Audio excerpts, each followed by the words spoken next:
这个疫情平稳，台北、新北甲基隆来宣布，学校的毕业旅行来解禁。本地想讲，无毕业旅行的学生是安尼走跳画休，欢喜甲袂顾哩。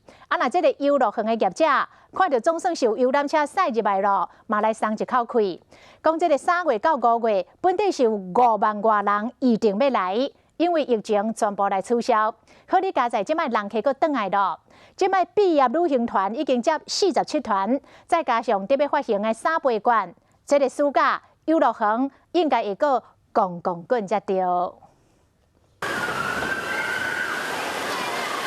囡仔耍水上的设施，耍一年落来，全身骨拢澹落落，但是嘛是真欢喜。很干，我来了这里就是要淋湿哎，好湿哦，没有全湿，一点点，对，马上完事了。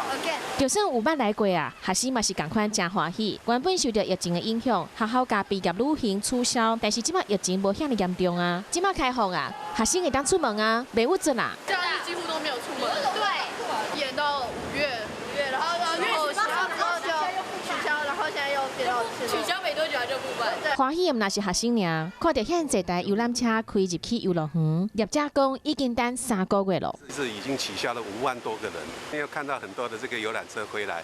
那我想我们从5月底开始到6月、7月份加起来，大概有200辆车的预定哈。业者讲，除了毕业旅行的人变多，政府要发行的3倍券，嘛会增加民众出游的意愿，而且国外还有疫情，国内旅游的百姓是主流。暑假到啊，希望游客会愈来愈多。